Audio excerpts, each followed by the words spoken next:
देखिए मैंने भी टीवी पे देखा और वो वायरल भी बहुत हो रहा है। मैंने आपको बताया भारतीय जनता पार्टी हमेशा धनबल से चुनाव लड़ती है और भारतीय जनता पार्टी जितनी भी स्थापित पार्टी है वो धनबल से चुनाव लड़ती है। जिनका वोट कम है उनको लोकतंत्र में ताकत हासिल करने के लिए कोई ना कोई किसी न किसी चीज़ का प्रयोग करना पड़ेगा। तो अब जनता जो है, जनता की वोट को खरीदने के लिए धनबल का प्रयोग हो रहा है।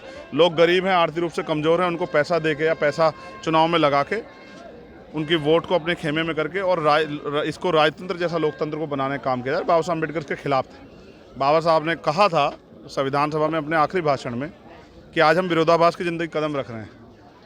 लोकतंत्र, राजनीतिक लोकतंत्र जब तक सामाजिक लोकतंत्र में नहीं बदलेगा, जब तक लोकतंत्र के प्रति जनता का विश्वास नहीं बढ़ेगा। ऐसी लूट खसोट से, ऐसी खरीदारी से कैसे जनता का विश्वास बढ़ेगा?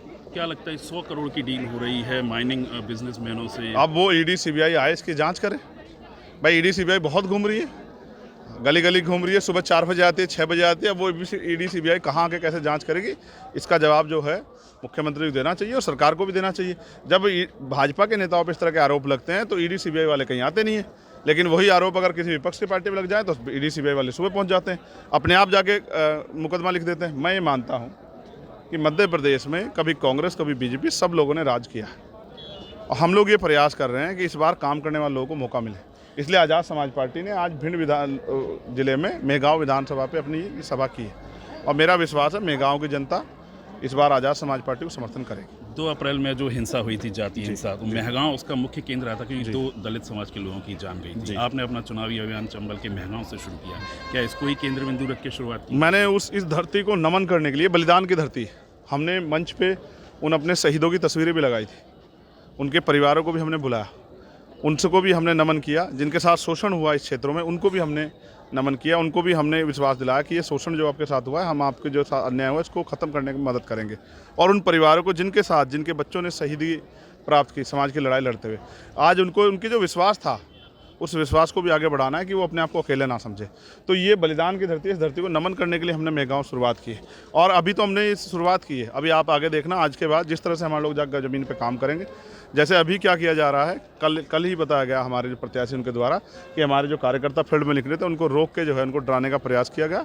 यहाँ शायद कौन सी पार्टी प्रत्याशी है उसके हैं भाजपा के प्रत्याशी ने उनके प्रत्याशी लोगों ने डराने काम किया, उनको धमकाने काम किया। ये डर भय से हम भीम आर्मी के लोग कभी डरे नहीं, उन्होंने मुकाबला किया। और मैं फिर कह रहा हूँ, मैंने प्रशासन, शासन और इलेक्शन कमीशन से भी मांग की है कि अगर लोकतंत्र में भारतीय जनता पार्टी इतना डर रही है तो फिर चुनाव कराने क्या मतलब है?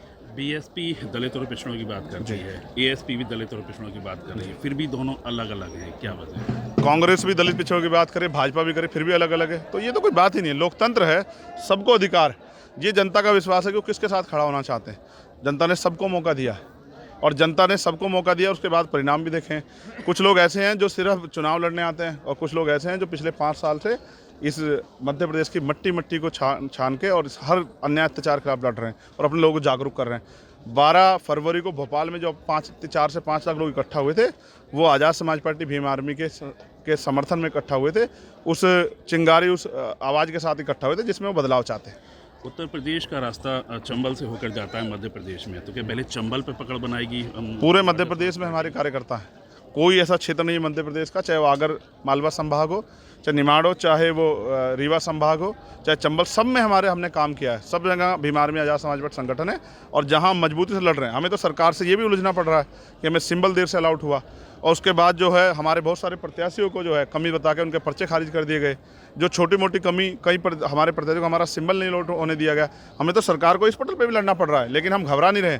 हमें विश्वास है इस बार हमारे लोग, ना भाजपा ना कांग्रेस, वो आज़ाद समाज पार्टी को वोट करके आज़ाद समाज पार्टी को ताकत देंगे। क्योंकि लोकतंत्र में अगर वो आज़ाद समाज पार्टी को ताकत दे तो चंद्रशेखर आज़ाद के हाथ मजबूत होते हैं, और अगर चंद्रशेखर आज़ाद के हाथ मजबूत होते हैं तो आम आदमी के हाथ मजबूत होते हैं, कमज़ोर वर्गों के हाथ मजबूत होते हैं।